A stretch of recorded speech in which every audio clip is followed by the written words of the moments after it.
Voice of Indonesia. Dari Indonesia untuk dunia.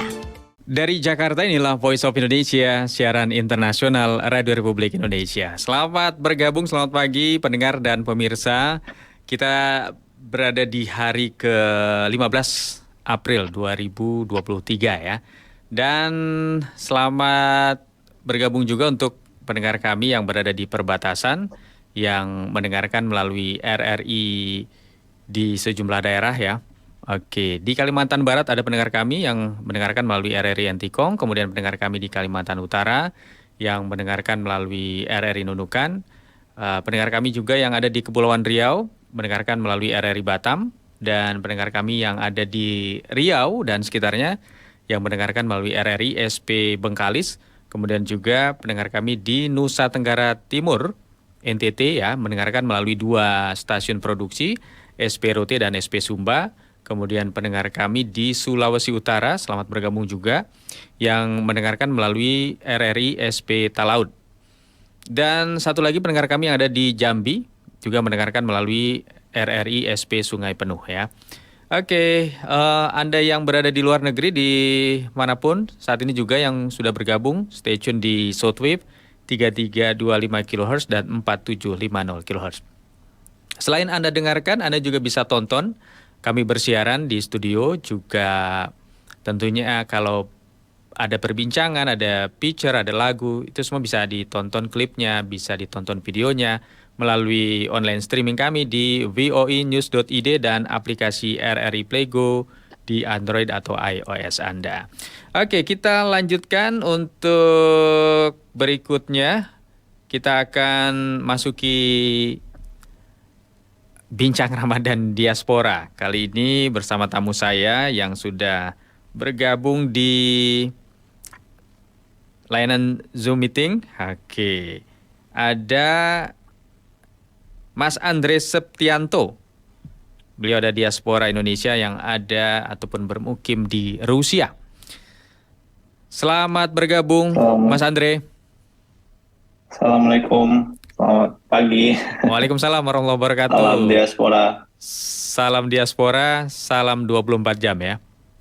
Salam 24 jam. Kalau di Rusia sekarang jam berapa ya? Sekarang jam 5.12. Subuh? Jadi subuh, matahari masih belum terbit. Oke. Cuman ya sudah agak terang sedikit. Sahdu-sahdu bagaimana gitu mulai ya? terbit lah. Iya. Sehat kabarnya ya, Mas Andre? Alhamdulillah sehat. Ya. Alhamdulillah masih berjalan, puasa lancar. Alhamdulillah. Masih berlanjut meskipun tiap hari kan semakin panjang ya, semakin mendekati ke musim panas. Kalau di Rusia itu kita fajar ya, diawali hari pertama puasa itu jam 4, kisaran 4.30, 4.23. Sekarang sudah subuhnya 2:30. Jadi tiap sampai nanti hari ke-29 itu udah 1:30. Jadi makin pendek subuhnya, tapi maghribnya makin panjang. Jadi siangnya makin banyak gitu. Iya. Oke, makin di sini. Jadi itu perbedaan waktu dengan Indonesia ya. Kalau Indonesia ya betul. Perubahannya ya 1-2 menit saja begitu ya. Karena di sana tergantung. Di sini bisa 1 jam. Tergantung musim ya. Oke. Betul. Ngomong-ngomong, sudah berapa lama sih Mas Andre di Rusia? Saya kalau dihitung secara keseluruhan ya, karena beberapa kali juga sempat pulang ke Indonesia dan kembali lagi. Kalau dari 2006 pertama kali saya kuliah dan belajar di sini itu sekitar 17 tahun mungkin di total. Wow, sudah cukup lama ya. Betah banget di sana kayaknya. Ya, memang. Dan sudah berkeluarga di sini dan sudah menetap stay for good. Oke. Sekaligus berwirausaha sejak 2015.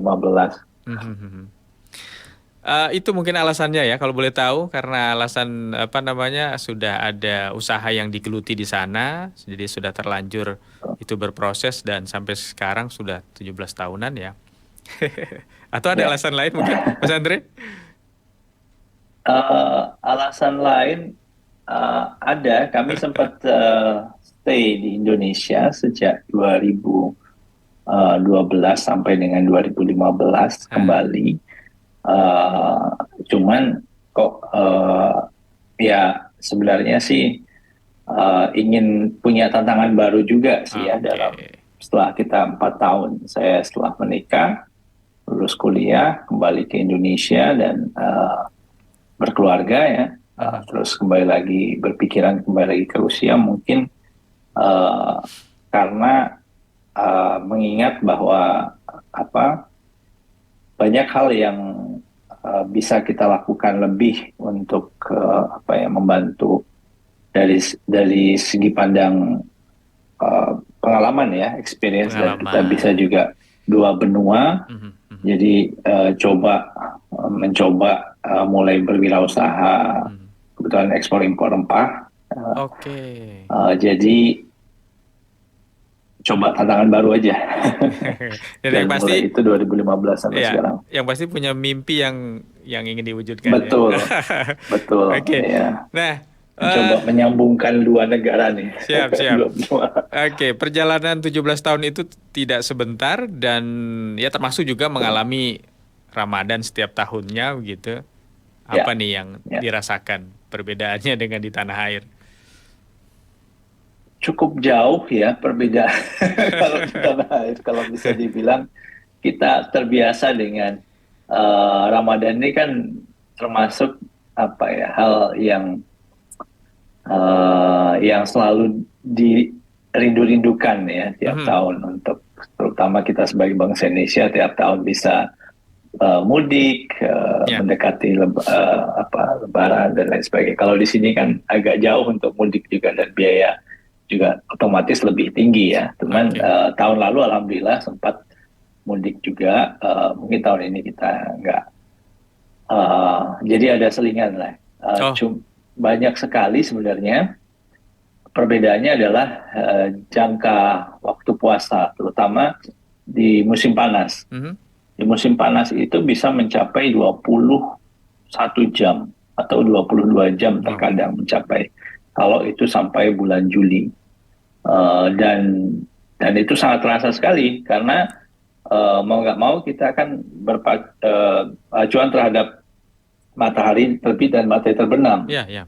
Jadi kadang-kadang imsak dengan apa buka itu sangat berdekatan dan kita juga agak cepat antara perbedaan waktu maghrib dengan isya dan tarawih. Gitu. Mhm. Jadi ada seling waktu 2 jam itu Oke. kita manfaatkan ya full ibadah dari buka sampai sahur. Mhm.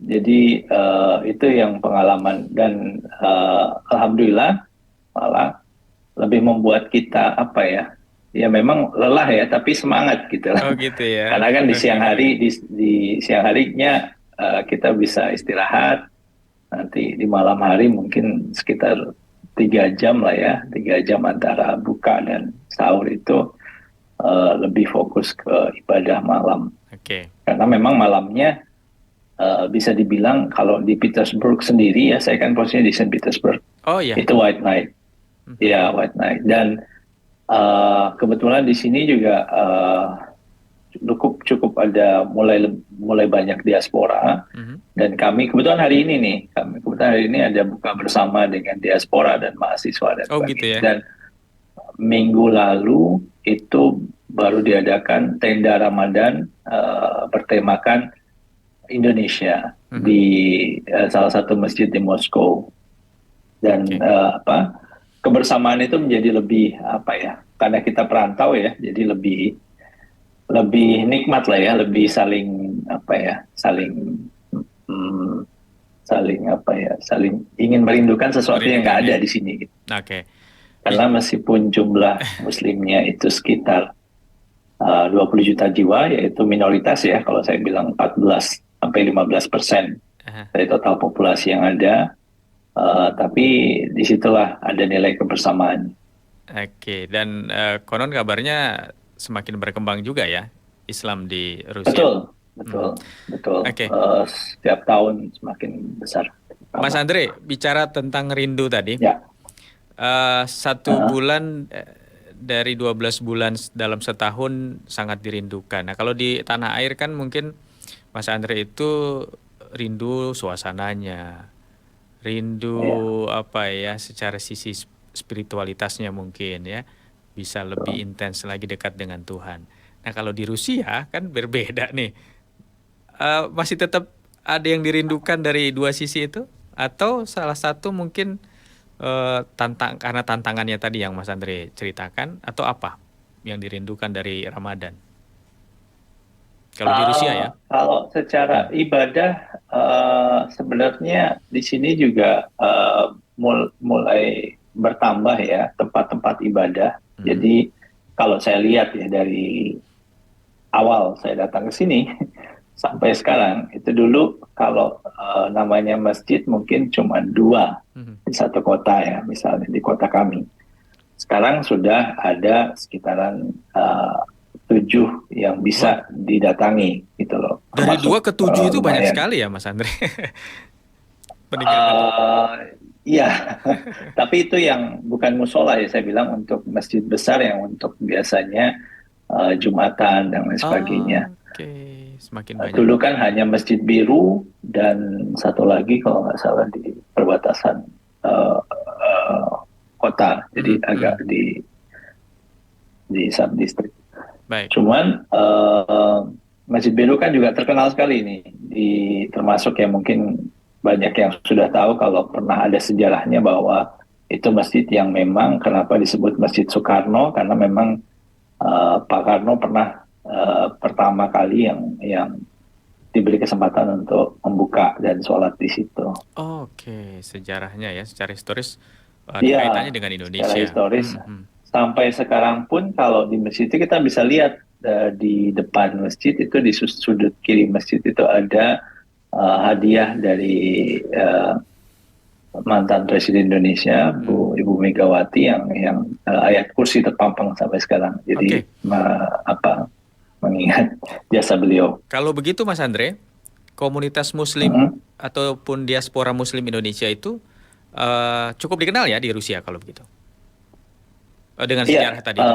terutama di Masjid Biru tersebut. Jadi dan Hmm. memang wah ini kalau orang Indonesia selalu dikenal termasuk muftinya ya pasti Indonesia Pak Karno, mereka selalu mengingat hal itu gitu Oke. dan sering sekali menyampaikan sejarah-sejarah kadang-kadang kalau ada tamu menjelaskan bahwa ini masjid berkat juga bantuan Pak Karno dengan Iya. Nikita Khrushchev pada waktu itu. Artinya, Mas Andre, Uh, oke, ya, ada lagi.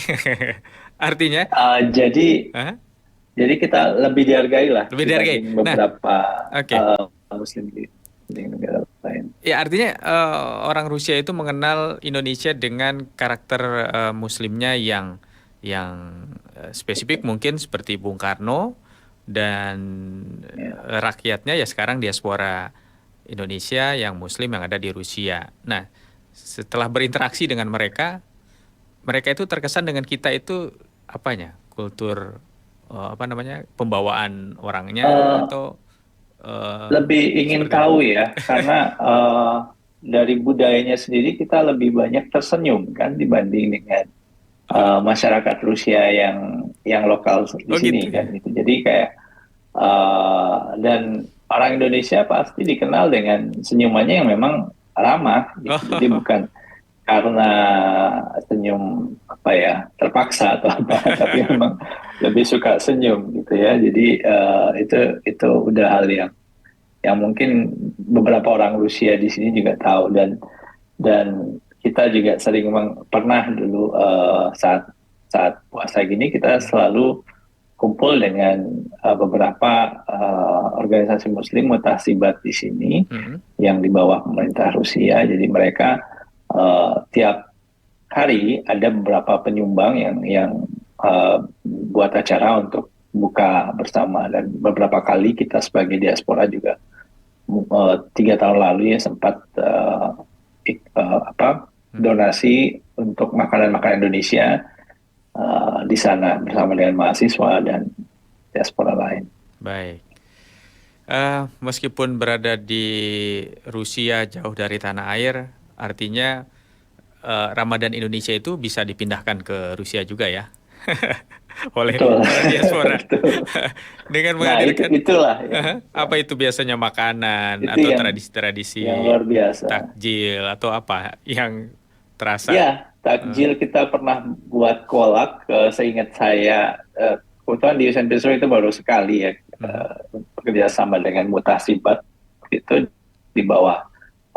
Kalau di Rusia kan ada, bukan Kementerian Agama ya, kalau ini ada kayak semacam mufti ya, kalau kepala religi lah ya, kalau bisa dibilang.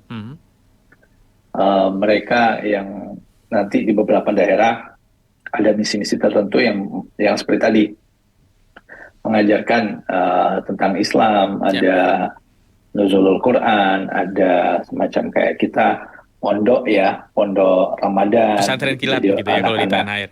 Pesantren kilat betul, tentang ya sejarah Islam dan sebagainya, terutama lebih sangat aktif kalau saya lihat di 5 tahun terakhir.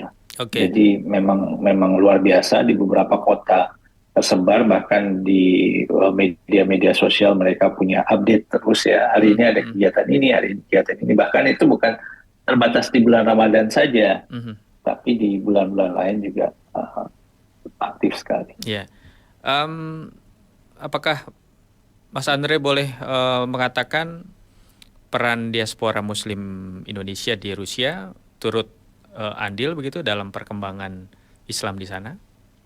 Ya, tentu saja. Ya, kalau bisa dibilang memang turut andil, karena kita saling berbagi juga informasi ya. Terutama kalau saya biasanya bilang, oh saya dari Indonesia, ada beberapa yang, oh saya punya teman Indonesia saat saya kuliah di Mesir misalnya, dari mereka kan ada kuliah agama di Mesir juga kan. Jadi wah ini orang Indonesia tuh sangat sopan, ramah, dan baik. Mereka selalu ada hal-hal positif lah yang disampaikan. Dan kalau tahu orang Indonesia dimanapun itu, biasanya mereka selalu memberikan feedback yang positif. Jadi sangat inilah ya, suatu kebanggaan tersendiri. Jadi di antara umat Muslim yang ada, oh kalau orang Indonesia itu seperti ini. Jadi udah beda lah dengan karakter beberapa bangsa lain mungkin. Nah, sedikit menyinggung aktivitas Mas Andre gitu ya. Ya, boleh dibilang Mas Andre ini adalah saudagar Muslim Indonesia lah ya, yang ada di Rusia. Nah, ini bagaimana hubungan bisnis antara Mas Andre dengan Rusia, orang-orang Rusia begitu? Ini terjalin kan salah satunya juga dengan teladan Rasulullah sebagai seorang pedagang, mungkin diterapkan juga oleh Mas Andre di Rusia.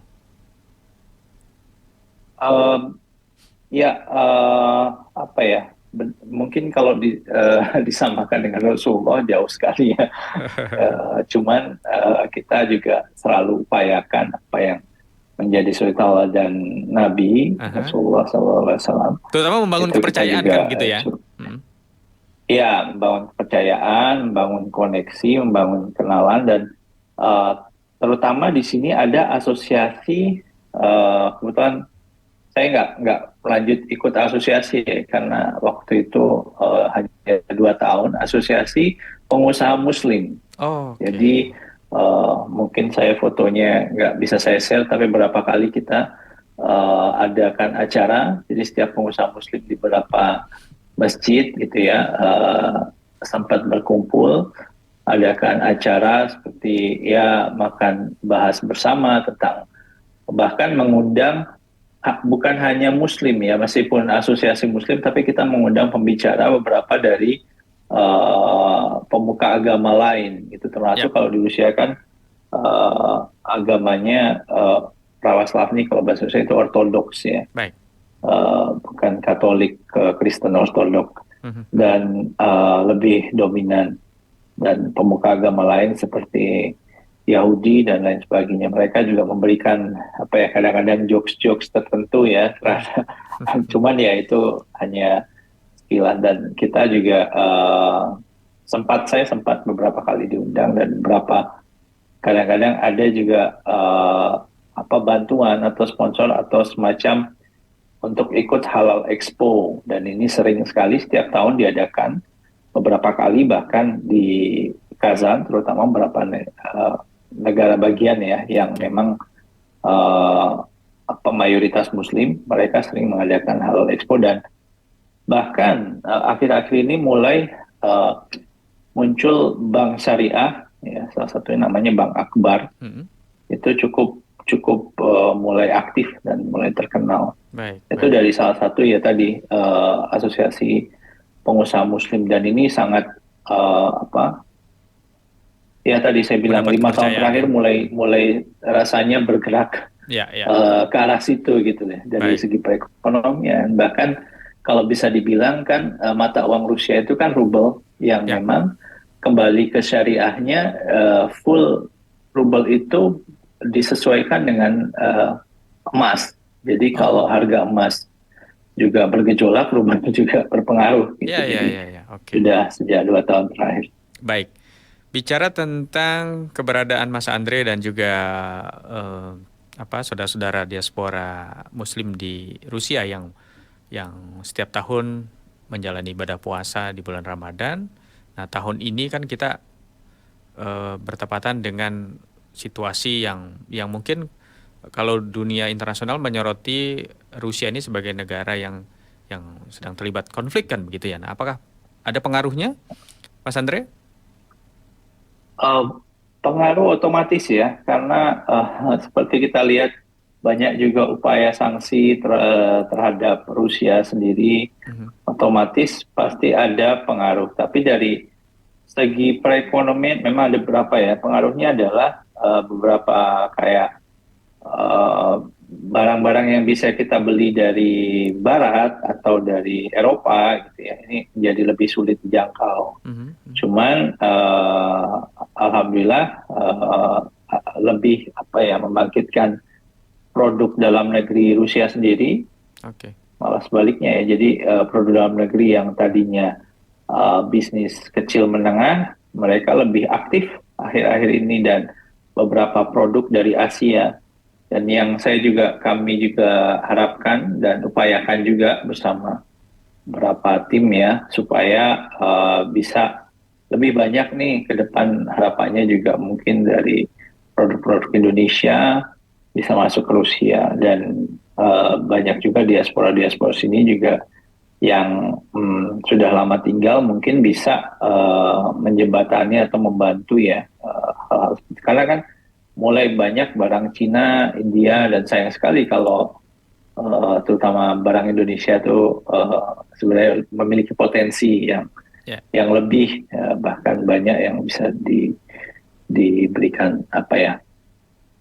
disumbangsikan. Mungkin sedikit khusus di bulan Ramadan, apakah ada kegiatan ekspor impor Mas Andre itu yang berkaitan dengan pernak-pernik Ramadan juga, atau mungkin yang lain, mungkin apakah ada sampai ke situ?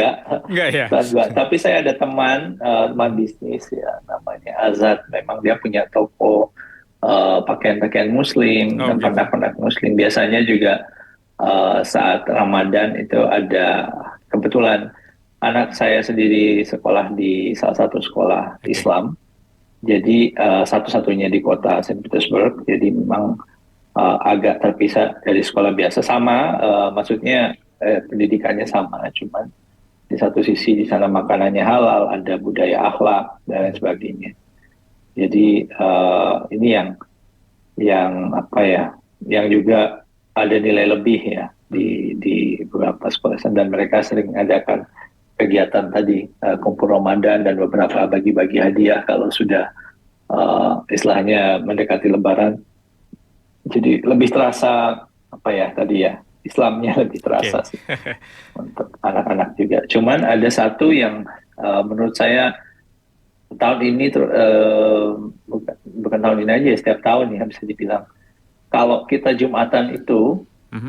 kan tempat terbatas ya, karena tadi kalau bisa dibilang jumlah musimnya lebih banyak daripada jumlah yang bisa menampung jamaah untuk ibadah, terutama kan semuanya mau di pusat kota ibadahnya, dan itu Ya. kadang-kadang di jalan tuh di atas salju kita hamparkan sajadah dengan situasi musim dingin, jadi minus Wow. 5, minus 10, minus 15, tapi orang masih luar biasa ya, kuat. Mhm.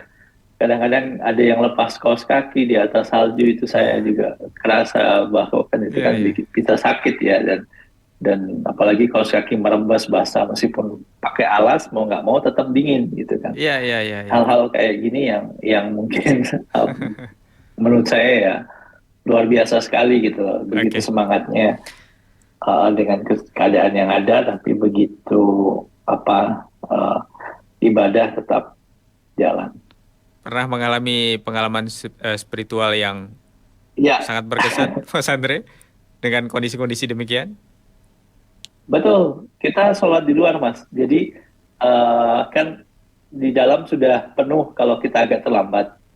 Iya. Jadi terpaksa kita agak menunggu mendekati setelah ceramah, kita kan berdiri ya, nggak bisa duduk karena kalau duduk pasti kan basah celananya, dan meskipun kita beli apa alas, Mhm. ada alas dan plastik, tapi tetap aja di atas sajadah Mhm. tetap rembes gitu. Jadi kayak Iya.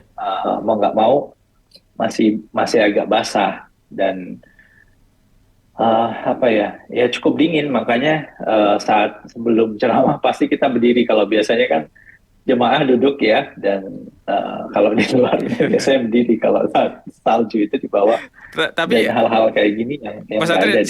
saya kan belum pernah ngalamin ya, apa namanya, sholat di atas Iya. salju begitu. Itu kalau di apa namanya, dibentangkan sajadah, terus kemudian kita berdiri di situ, ya nggak ambles ya, maksudnya.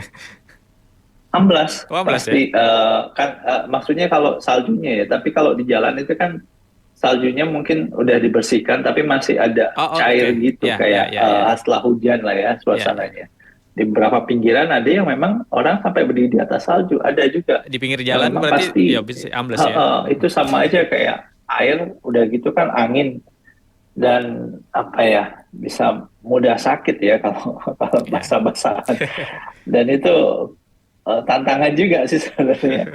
Tapi masih banyak ramai. Saya bisa tunjukkan beberapa video, cuman mungkin eh, nggak tahu nanti atau gimana.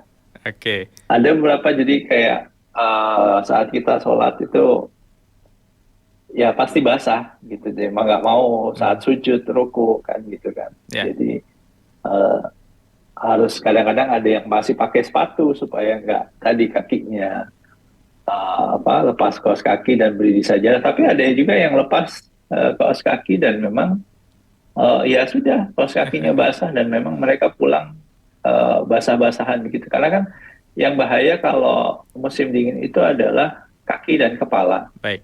Jadi selama itu masih nggak basah, nggak tertib angin, biasanya nggak masuk angin ya kalau bahasanya, nggak gampang sakit. Makanya kepala selalu dan kaki selalu dilindungi. Baik, Mas Andre, ini kita memang asik sekali ya ngobrol kalau bicara tentang Ramadan di Rusia. Dengan segala macam tantangan dan kondisi, juga termasuk tadi konflik yang sedang eh, masih berlangsung begitu. Ini juga saya luar biasa ya, bisa bisa bersama ngobrol dengan Mas Andre ini. Terakhir mungkin yang ingin disampaikan nih, pernyataan penutupnya menjelang kita akhiri kebersamaan kita, Mas Andre, apa? Uh, Ya, saya harap bagi warga Indonesia yang ingin tahu, bahkan beberapa bisa tur halal, ada beberapa juga Mhm. bisa datang dan mampir ke Rusia untuk melihat. Dan sebenarnya kondisinya sampai sekarang kalau di Rusia sendiri ya insya Allah aman. Ya.